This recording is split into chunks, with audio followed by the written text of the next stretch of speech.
am afraid that too many times we have put so much focus on teaching you to be good seed that we haven't taught you the power of good soil. And so when we come to soil issues, the seed ignores the soil. We flick the channel. That has nothing to do with me. We close our eyes because we have been taught to be good seed, but we have not been taught to pay attention to soil. And yet the Bible is clear. Jesus says the sower went forth sowing seed. And some fell by the wayside. Some fell amongst rocks, some fell amongst thorns. The whole text is about environment. Look at you and look at your environment. Have you been positioned to flourish? Positioning has a lot to do with flourishing. To be in an environment, in a family that supports you. My sister and I were talking the other day. I was telling her what an amazing person she is, that all of our lives together and all the things that God did in my life, not once in all of the years that I've known her, and she was there when Mama had me, have I ever known her to be jealous of me. Not once, not ever. She has always been my cheerleader and my greatest fan. And she said, how could I be jealous of you? You're my brother. I said, a lot of people have siblings that hate them, that are jealous of them, that hope they choke. And some of my development has to be that God planted me in an environment of people that supported me. My brother, my sister, my mother, my father, they all supported me. You can have good seed, but if you've been in bad soil, people who hated you, environments that denied you, education that underserved you, communities that limited you, mentalities that poisoned you. Oh, do you hear what I'm saying? If your soil wasn't right, it doesn't mean that you're not right, but if your soil wasn't right, it's going to affect how you root and how you grow. And you might grow a little bit. The Bible says you can grow for a while, but then the thorns will choke you out, or the rocks will not have enough soil for your roots to grow. Are you blaming God for something you ought to be blaming the soil for? You cannot take a peach seed and plant it in a teaspoon of dirt and expect it to grow. Though the teaspoon of the dirt is the same size as the peach seed, it will not grow. The seed will only grow when it is planted in something bigger than itself. And I want to know, where are you planted this morning? Are you planted in something bigger than you? Or have you always been planted in teacups, surrounded by little dirt, little resources, small-minded people, narrow, limited places that never let you stretch to reach your capacity? Sometimes you gotta go where the corn is. Do you have the courage to act outwardly on what you see inwardly? Or will you die a dreamer? Will you die on the verge and on the edge and in the land of coulda, woulda, and shoulda? The strong hen rules the roost. Do you have the courage? I'm going to drop something on you.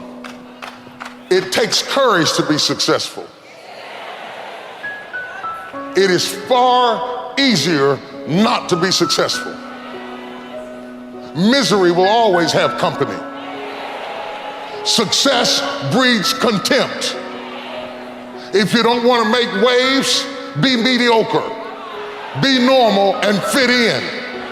And if you're more concerned about people than you are God, then neutralize everything He put in you. Just fit in with everybody else. dress like them, walk like them, act like them, eat like them, go where they go, think like they think, do what they do. And once you've neutralized your uniqueness, you don't need courage. It takes courage to be different. It takes courage to go where you've never gone before. For some of you, it took courage to come to this conference. It takes courage to get you outside of the bar. It takes courage to be successful. It takes courage to win. People don't talk about people that don't win. If you win, they're going to talk about you. Do you have the courage to stand there though the storms keep raging and the people get to talking and you stand there and say, I've come too far to turn around? Touch your girlfriend and say, do you have the courage?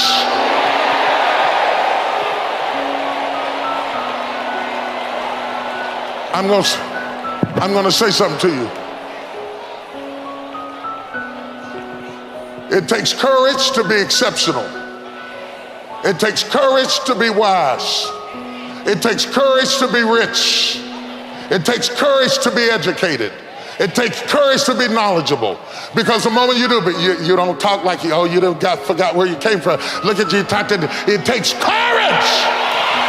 And I'm just wondering, in this weak, watered down, mediocre society that we live in today, in this reality TV world we live in today, I'm wondering if there's anybody left that's got the courage to say, after all I've been through, and all my ancestors have been through, and all my parents have been through, I didn't come through all of that just to fit in with normalcy. I have the courage to go after my dream.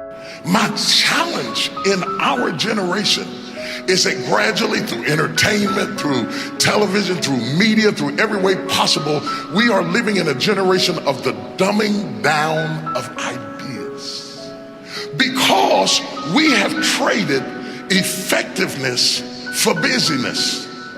Statistics say, yeah, somebody ought to clap on that. We are busier than any other generation we have seen in the last 300 to 400 years.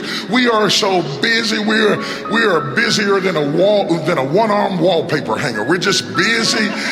You'll get it later. Don't worry about it. It'll hit you in a minute.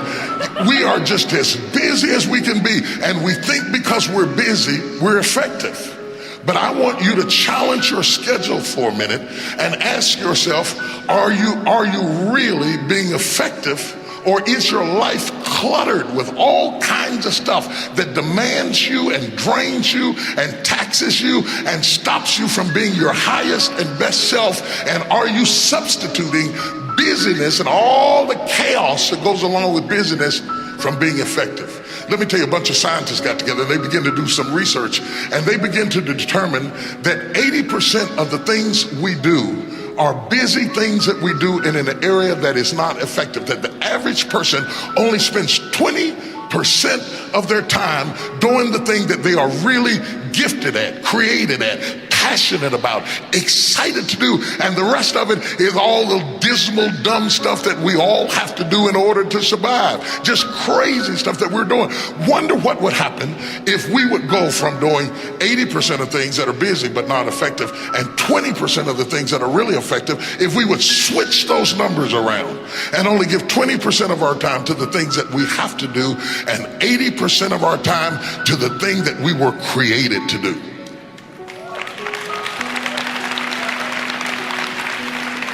Wonder what would happen to your life. Now think about it a minute. There's a lot of things you could take from me and I could make it. You could take my suit, I got another one. You could take my car, I could get another one. You could take my house, I could get another house. But when you take my time, you have taken something from me that is totally irreplaceable. We take all kinds of classes for money management. We know how to manage our money. We know how to repair our houses. We're working on our hair and our bodies and all of this kind of stuff. We do everything except the most important thing is to value our time. It takes time to be creative. You were meant to be creative. You were created in the likeness and the image of a creator, and in that likeness and in that image, you have creativity. If you had time, you would be creative. But in the absence of time and with busyness and clutter and the phone ring, beep, beep, beep. You all got music playing on your phone, all kinds of stuff. And no matter what kind of song you put on it, after a while you hate to hear it, because every time you hear that sound, you know it's somebody else wanting something else from you that's taking you away from what you are gifted and creative to do. Also, if you want to have unstoppable confidence, self-love, and learn from other Black leaders, check out my 254 series. They're free. The links to join are in the description below. To be anxious is to have anxiety about something that hadn't even happened yet. So many times you've thrown big ideas at small people. You are allowing weaknesses, mistakes, traumas, who didn't love you, who wasn't there for you, who didn't stand by you, to define you. When a person picks this book up, what are you wanting them to get from this? I want them to understand that you are the architect of tomorrow. I based it on the Wright brothers, who had the audacity to believe that they could build something that would take them from the ground to the air. And so they built this without a degree, without having financiers. Oh, you don't need an education to make it? Oh, yeah.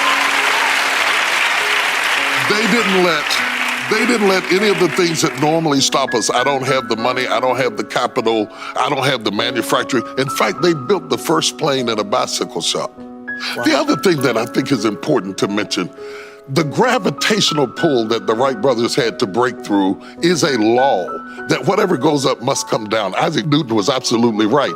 But they found a higher law. By pushing the limits on the lower law, they found the law of aerodynamics. Most entrepreneurs, when you start building something, or you're trying to build a marriage, or you're trying to build a child, there is a gravitational pull that says you don't belong up here, come down to where you belong. Wow. But if you keep pushing against what's pulling you back, you'll break into another law. Yeah. God wants you to be excited about your destiny so that you can endure the process that brings you into promise. Because there is a process before promise. And if you don't have at least a vision of the promise, the process will discourage you. But every time discouragement is trying to get you to give up the process, remember the vision you have of the promise and keep on walking around the wall. Keep on walking around. I'm tired, Lord, but I'm gonna walk around this wall. I'm frustrated, Lord, but I'm gonna walk around this wall. I'm lonely, Lord, but I'm gonna walk around this wall. Ministry's not growing, but I'm gonna walk around this wall. Thought I'd be married by now, but I'm gonna walk around this wall. Lost the first house, applying for the second house, but I'm gonna walk around this wall. Credit's all jacked, Lord, but I'm gonna walk around this wall. I'm trusting you when I can't trace you. I'm gonna walk around this wall. And Lord, I am crazy enough to stand in front of a solid wall and shout as if it had already come down. Let's try that one time. Let's shout as if the walls had already come down.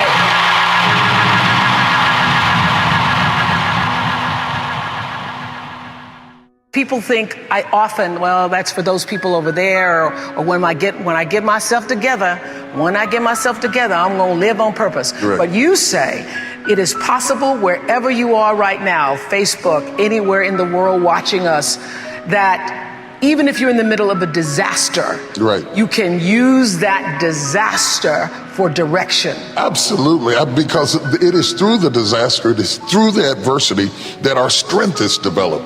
If everything went the way you wanted it to go, you wouldn't have anything to exercise by. It's a gymnasium of life where you get the workout, the resistance, and you find out things about yourself that you didn't know. I'm stronger than I thought I was. I'm tougher than what I thought I was. I'm more resilient than I thought I was. And that self-respect stops you from being at the mercy of other people to validate you, to make you feel good about who you are. What is something you'd suggest to add to our daily routine to empower ourselves? Quiet. We're too busy. We are so busy that we don't notice that we're not productive. Busy does not mean that you are producing. We are just spinning our wheels. And the great thinking and progress that we've made in this country, steam engines, telephones, automobiles, all types of things, spacecrafts, were done by people who had moments to think. We're moving so fast at breakneck speed. And if we get a free moment, we're on Twitter and Facebook and everything. It's the death of creativity. And I would challenge people to go back to meditation. And if you're spiritual, go back to prayer. If you're not, just go back to just laying still for a moment to clear your head, to hit the reset button. Because we are starting every day with the burdens from yesterday assaulting us in today. Let's put a comma between all of that. I read somewhere, as an actor, I think, said it, that once a week, he doesn't talk. Yeah. Doesn't talk all day. Yeah, just peace. Yeah. Yeah, just peace. Shut it all down, and you'd be surprised what you can hear when you shut up.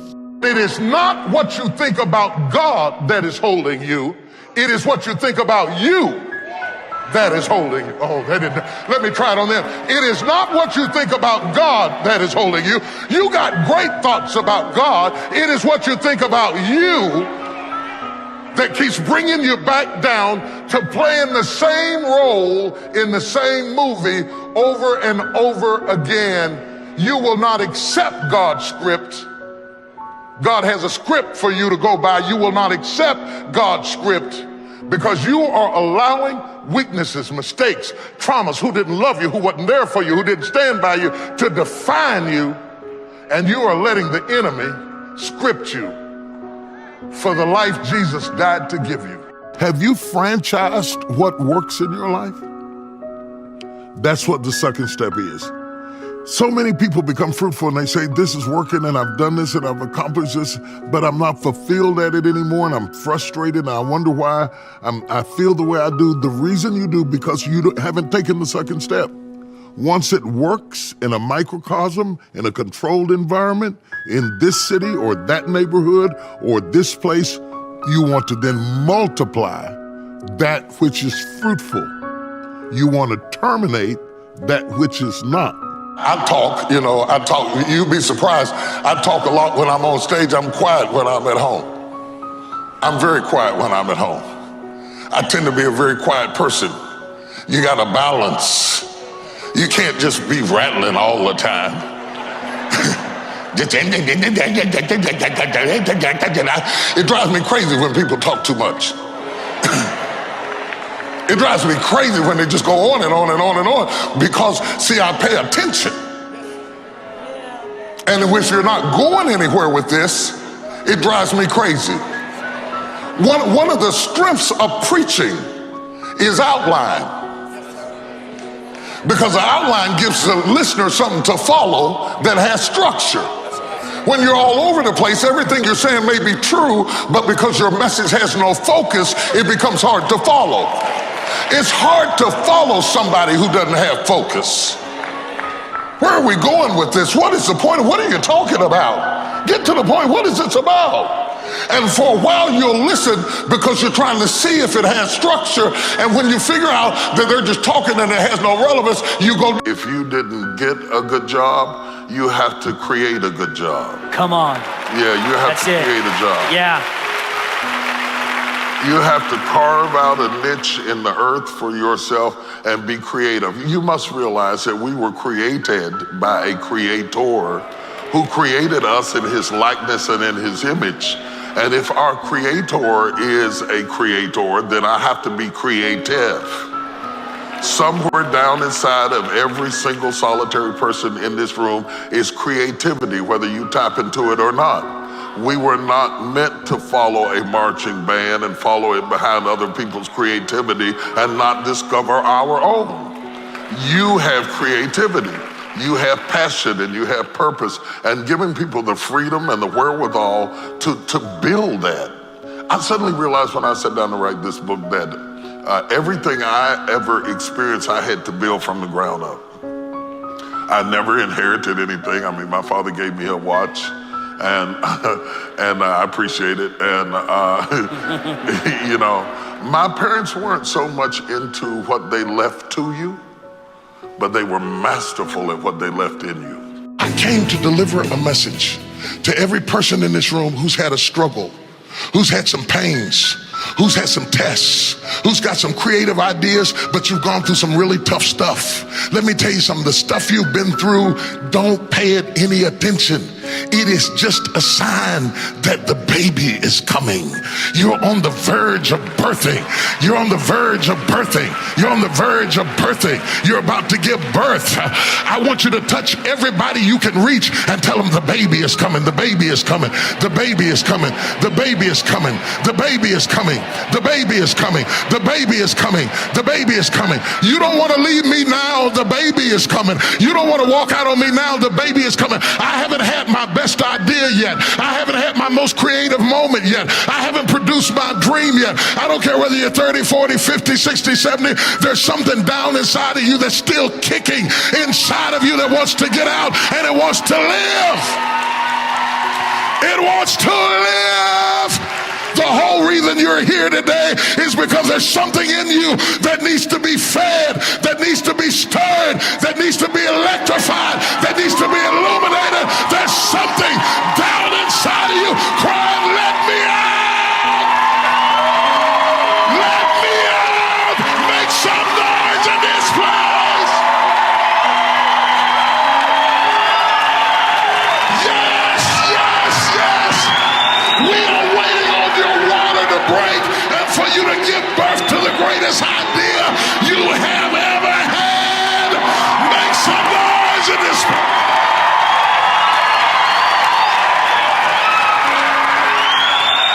Anybody who left you is going to miss it. They're going to miss it. They're going to miss the greatest part of you, the greatest part of your destiny, the greatest part of your creativity.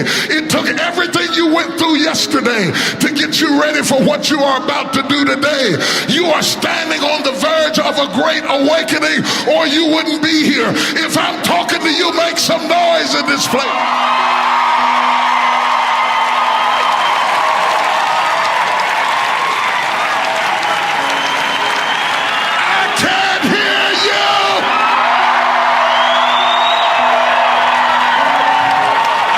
Businesses in you, companies in you, concepts in you, books to be written, paintings to be drawn, concepts to be birthed, ideas, creative concepts. There's something that you could do, that you could think in your life that would radically change your life. Somebody could take the hand you've been dealt and win with it. Same circumstances, same ideas. They would do it through what they thought about your life.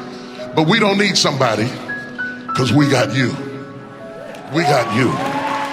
You're the one. You are the one. I want you to join hands with somebody for just a minute.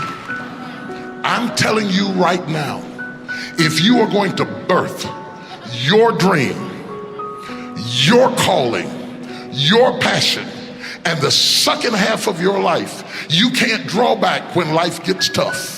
You've got to stand up to it and push. Get that person by the hand, because there's something inside of them that is about to happen. Squeeze their hand. And when I count to 3, I want every man and every woman that's got a concept, that's got an idea, I want you to push with all of your might until dreams and concepts and ideas start to birth out of you in the middle of the night. You're going to need pens and pads by your bed tonight, because you're going to have to get up in the middle of the night and start writing down all the stuff that's going to start coming out of your spirit when this day is ready. Are you ready? 1, 2, 3.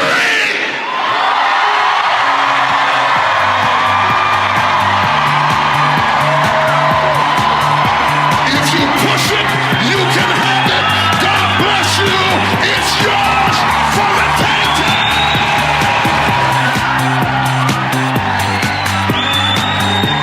The people who became the most successful in our society are people who broke the rules. You know, there was no presidents for 24-hour news cycles until Ted Turner did it. There's so many people who got out of the box.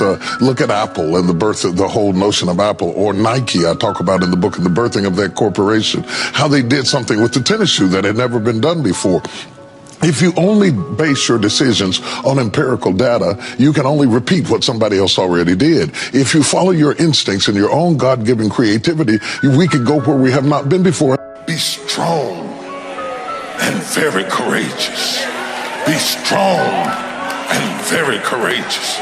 Be strong and be of good courage. Be strong and possess the land. Because God knows that for what you're going to do, it is not by outer strength. You understand? You understand. See, help me preach this thing this morning, girl. It's inner strength. So my fourth point is you got to have inner strength for this fight. It's not your outer strength. It's not by might, nor by power, but by my spirit, saith the Lord. So you got to have that gut strength, that belly strength, that devil-defying come hell or high water strength, that roll me out in front of them and I'll preach from a chair strength, that tenacity to take a licking and keep on ticking, that inner strength that when I can't do as I would, I'm going to do as I can, but I'm not going to stop doing. To the best of my ability, I'm going to stretch and go shaha. Hallelujah! Be strong! Strong. Strong. Strong. Strong. Since we're talking about business, we're talking about money, you can't be tribal and be a global thinker at the same time. The reason money is called currency is that it needs to be able to flow. And the issue is, do you have a vision that flows beyond people who look like you, dress like you, and vote like you? And if you're going to do business, you can't do segregated business and do it well. If you've got a product that you believe in, or a message that you believe in, or a movie that you believe in, or whatever it is, you want to reach the broadest amount of people. And most people think tribally. All of their relationships, their contacts, their associates are tribal, and you block the ability to succeed when you block the ability to communicate beyond your tribe. Life demands that you pick up the pace. If you don't pick up the pace, you're going to be left behind. I'm amazed at the people that lack the flexibility to pick up the pace. They just get in a rut. I stroll down here and I'm going to stroll back. I'm going to stroll over here. I'm going to stroll over there. One of the most amazing things about the disaster at Malaysia is that when it happened, everybody had to pick up the pace. All the news media had to pick up the pace. They were booking night flights and flying over here and flying over there. Somebody had to work overtime, won't be home for 3 days, typing in the middle of the night, research going on, because when something happens, everybody got to pick up the pace. That's why I can't deal with people who cannot pick up the pace. Don't be strolling when I got a 911 on you. I need people who can pick up the pace. Slap your neighbor and say, pick up the pace. Something is about to happen. Pick up the pace, something is about to happen. Pick up the pace, something is about to happen. Pick up the pace, something is about to happen. Pick up the pace, something is about to happen. Pick up the pace, something is about to happen. I came to tell the young people, pick up the pace, pick up the pace, pick up the pace. Something is about to happen. The danger of low expectations. I would rather aim for the stars and not hit them than to not aim at all. I would rather go after it and not get it than not go after it at all. I'd rather try and fail than not try at all. I don't want to live with the idea, wonder what would have happened had I done more with my life. I'm going to go for it, come or high water. I'm going after my destiny. Touch your neighbor and say, run. You got to run after your destiny. You can't stroll after your destiny. You can't walk after your destiny. You got to run. Somebody holler, run.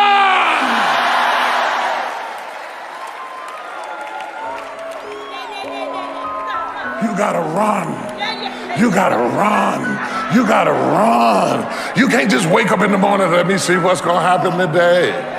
I don't know what I'm gonna do. I don't know what I'm gonna wear. I don't know what I'm gonna cook. I don't know where I'm gonna go. I just woke up. Oh, you should stay in the bed.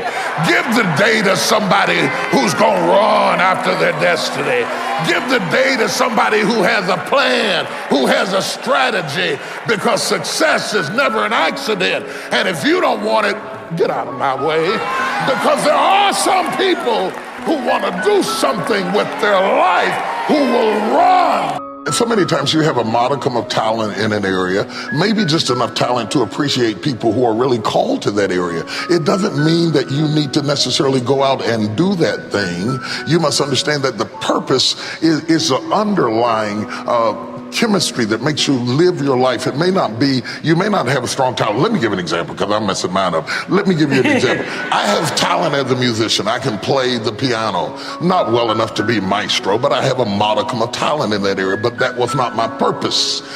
But many, many times we start working in an area that we have talent, but it's not our purpose. I tell my kids this: you may start out doing something that is not the thing you were created to do. It may only be the thing that leads to the thing you were created to do. You understand what I'm saying? I got you. So you don't stop at where you are as if it were the destination, when in fact, in reality, it may be the transportation that brings you into that thing you were created to. The fifth thing that I really ascribe to is balance work with play. You can't do all of either one and be successful. And to those whom much is given, much is required. And if you work really hard and you're a really diligent person, make sure that you do some play to balance your life out. If you play real hard but you don't work very much, you're going to be fun, but you're going to be hungry. You know what I'm saying? You got to balance work with play. You have to balance that with your children. If you're always a disciplinarian, your daddy going to get you when you get home. I don't want to always be the police in the house. Yeah. I want to be the fun guy sometimes. Balancing work with play called this not only for you to be holistic, but for people to get a better perspective of who you are. I get on my Instagram and I put crazy stuff. My kids die. I just yesterday, I put me sweating in the gym saying they said it's going to be fun, but it hadn't gotten fun yet. You know, to let people know that everything is not serious every day. That's too much pressure. We've got way too much pressure on us to be the people we were created to be. Listen clearly. I want to pronounce a benediction on every grieving, weeping, depressed, lonely, frustrated, tired spirit. Your period of mourning is over.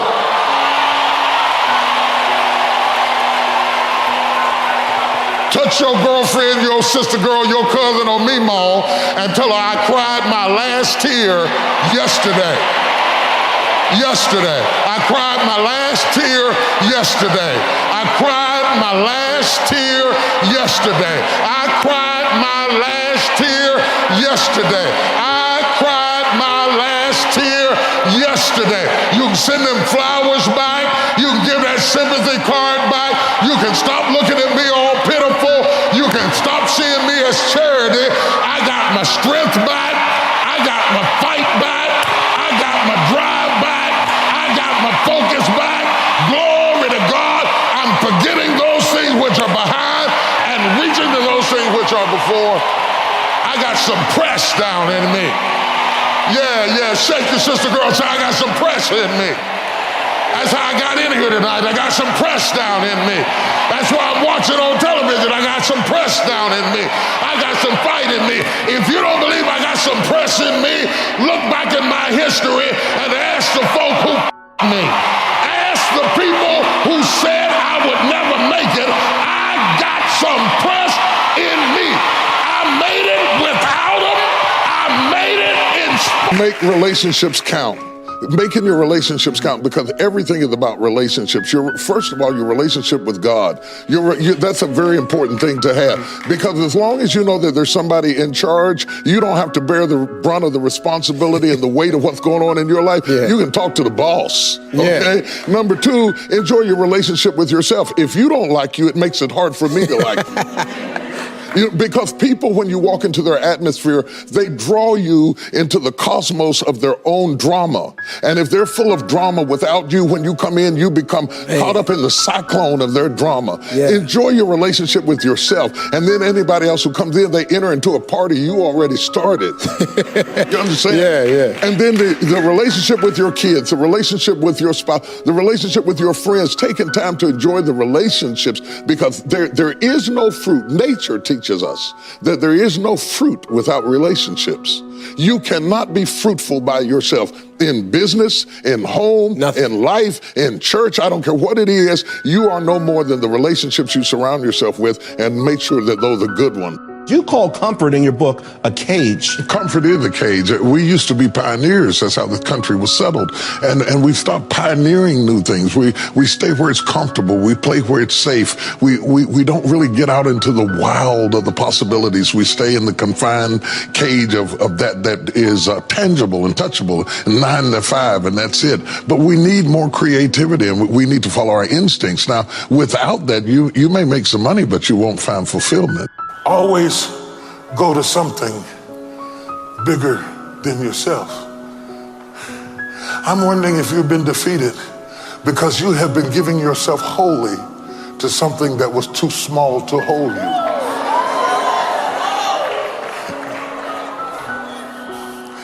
Have you thrust yourself into a glass of water?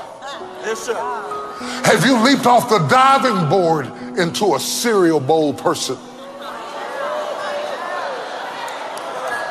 Are you not guilty of immersing yourself into things that were too small to hold your vision?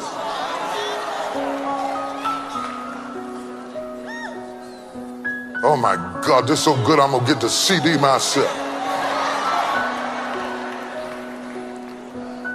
Jesus sent him to throw himself into something that was bigger than his condition. And he had to go to get to it. He had to get out of his comfort zone. My problem is so many times you've thrown big ideas at small people. You've given big commitment to cereal bowl people. And you're trying to get your sight back from a source that's too small to support what you're willing to put in. Is your investment bigger than the bank? You should see the way you're looking at me. Is the reason you keep being disappointed by people is that you have wholly thrown yourself into something that was too small. Jesus sends him to something that is bigger than himself so he can wash his eye. Are you trying to take a bath in a bowl? David was a shepherd boy out there trying to take care of the sheep and didn't have nothing to work with. And a lion came against him and he took a rag and said, this is the kind of stuff you make to fight back with. When you don't have nothing to fight with. Have you ever gotten to a fight and you didn't have nothing to fight with, but you took what you had and you said, such as I have, I'm not gonna let you take my stuff, my job, my opportunity, my life, my family's legacy. You after my family's legacy, I'm not gonna let you do it. And even though I don't have nothing fancy to fight with, like a degree or like $1 million or like a bunch of friends, but I'm gonna roll up what I got and I'm gonna throw it at you.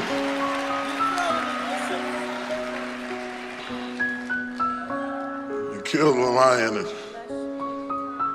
kill the bear with this rag. This rag, old dirty rag, had thrown rocks at everything that ever come against you. If you live long enough, a lot of stuff will come against you. And you gotta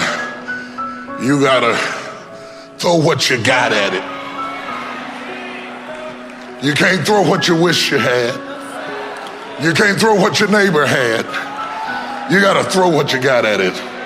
That's what separates the men from the boys, because you got to throw what you got at it. If you don't tell me that you want something if you're not willing to throw what you got at it. Number one, you have to own your own happiness. Take it away from other people demanding that they make you happy. Your kids are not going to make you happy. Your spouse is not going to make you happy. A big house is not going to make you happy. Own your own happiness and be responsible for doing those things that bring joy into your own heart, independently of life and people and money and all of that stuff. Right. It doesn't necessarily give you a happiness. You have to take responsibility of that peace and that joy that lives inside of your heart and not inside of your stuff. When I was in South Africa on a safari, I was blessed to be on a safari after I had taught for a group of black billionaires a seminar about faith and finances. And they detained me over and gave me the privilege of staying out at J. Paul Getty's place out there in the middle of the jungle somewhere, and to go on a safari with my son. It was amazing. So there I am in between a zoologist who is giving me all of this information about all the animals, their habitats, their mating practices, how they live, how they operate, and sitting on the edge of the Jeep with a shotgun to protect us. We weren't hunting, we were just watching, was a Zulu. The Zulu says nothing at all. The zoologist explains all the animals, and we visit all the different places and see a lot of the animals, but we had not found the elephant. He explained the elephant, but he could not find him. Finally, the Zulu stood up and he put his finger in the air and he pointed up. He said, "The elephant is over there." When he said it to me, my head exploded, Larry.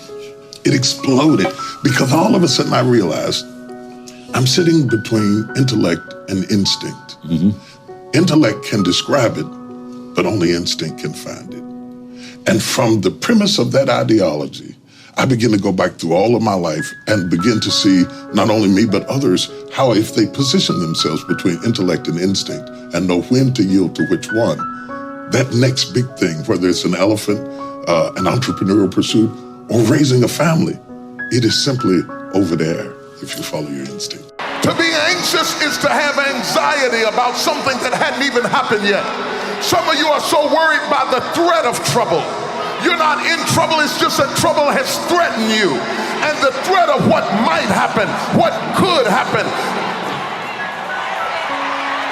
is wearing you down. Half of the things that you thought were going to happen never did happen. But if you allow those thoughts to dwell in your mind, it will succeed at robbing you of your peace, robbing you of your joy, robbing you of your life, just because you thought yourself into a nervous breakdown. You thought yourself into depression. You thought yourself into defeatism.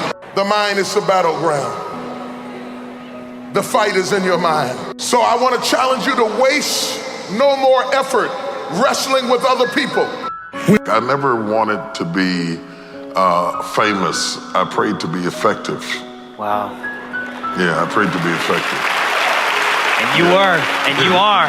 You know, Paul, I found out that if you are effective, effective will bring fame. Wow. Fame is not anything to be, fame is not anything to aspire toward. It is something that you endure. Yeah, it's something that you endure. Wow. Fame robs you of something that money cannot buy. Normalcy, privacy, seclusion, which is a healthy part of mental health, to be able to have sabbaticals away from crowds. Even Jesus escaped crowds at times to renew himself. So to all of you that may be out there thinking, you know, God make me famous, change that prayer today. It's far better to be effective. And I tell people all the time, everybody famous isn't great, and everybody great isn't famous. A lot of people are afraid to build from the ground up because we are shown instant success. Yes. Overnight wonders. Yes. Somebody put something on YouTube and they exploded and now they're famous. And then we got people who are famous for being famous. It used to be you were famous because you did something. Now you're just famous. You're just famous. Glory to God. And we got everybody who wants to walk around and just be famous. But the first thing God said wasn't be famous, it was be fruitful. Right. Be fruitful. Yes. And if being fruitful makes you famous, then that's okay. As a young boy, I was enthralled by airplanes and the wonder of whether I would ever embark on a flight that would carry me to new, exciting adventures and a life of limitless possibilities. I came to know I had the power within me to soar, and that has made all the difference in my life. Flying for the first time is a lot like creating your own business, launching a startup, or establishing a non-for-profit organization. Both require a leap of faith and a willingness to take a journey of unexpected variables. In other words, both require a little bit of crazy and a whole lot of courage. Don't let fear hold you back from doing what you truly love. Commit to your vision and be the CEO of your future. Enjoy the journey, not the destination. A lot of us delay our happiness. When I get to this level, when I get my degree, when I get the kids, when I get married, I'm going to be happy. Enjoy the journey. Enjoy the whole step, the whole process. Every day that you get up to strive for whatever it is you're after. You know, I'm a goal-oriented guy. Yeah, absolutely. But you don't celebrate when you get to the finish line. Celebrate all along the way. Celebrate all along the way. Now, I've got a really special bonus clip that I think you're going to enjoy. But before that, it's time for the question of the day. I want to know, what was your single biggest takeaway from this video? And write down in the comments below when you're going to take action on that takeaway this week. When you schedule in what day, what time, and what place you're going to take action, you have a 91% chance of actually following through, compared to just 35% if you just got motivated but never created a plan. And when you share your plan and have accountability, you give yourself an even higher chance of following through. So in the comments below, write down your single biggest takeaway as well as your specific plan of action, because I want to celebrate with you. Let's talk about the eagles for a minute, because the mother eagle, after sitting on the eggs, protecting it with her life until they hatch, and going out and swimming and attacking prey and bringing back food until they grow, then turns around, the same beak that fed them and the same body that warms them, takes them out to cliffs and throws them over the edge. It is not that she has turned against her children, but she knows that they will never find their wings in safety. The eaglet learns to fly by confronting its scary place. And it's not even trying to fly. It's falling and flapping and thinking mama is crazy. I'm calling Child Protective Services. I gotta get out of this. But in the process of falling and flapping and falling and flapping and falling and flapping and flapping and flapping and flapping, Come on. and flapping and flapping and flapping.